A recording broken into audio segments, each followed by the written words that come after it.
Hi friends, இன்னைக்குள்ள aptitude questions பார்க்கலாம். Calculate the area of rhombus having diagonals equal to 6 meter and 8 meter. Diagonals கொடுத்திருக்காங்க. Diagonal 1 வந்து 6 meter, diagonal 2 8 meter. Area of the rhombus நமக்கு தெரியும் 1 by 2 into d1 into d2.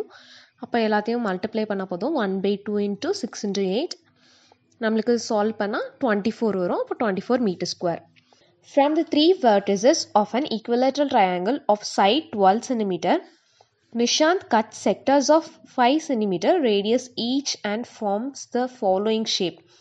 Find the area of that shape. பையோட value கொடுத்துருக்காங்க. Pi is equal to 3.14 use பண்ண சொல்லி நம்மளுக்கு sides 12 சென்டிமீட்டர்னு கொடுத்துருக்காங்க. அதே மாதிரி ஈக்குவலேட்ரல் ட்ரையாங்கிள்னு கொடுத்துருக்காங்க. ஈக்குவலேட்ரல் ட்ரையாங்கிள்னாலே தெரியும் சென்டர் ஆங்கிள் வந்து ஒவ்வொரு இதுக்குமே 60 டிகிரியாக தான் இருக்கும்னு. ரேடியஸ் 5 சென்டிமீட்டர் கொடுத்துருக்காங்க.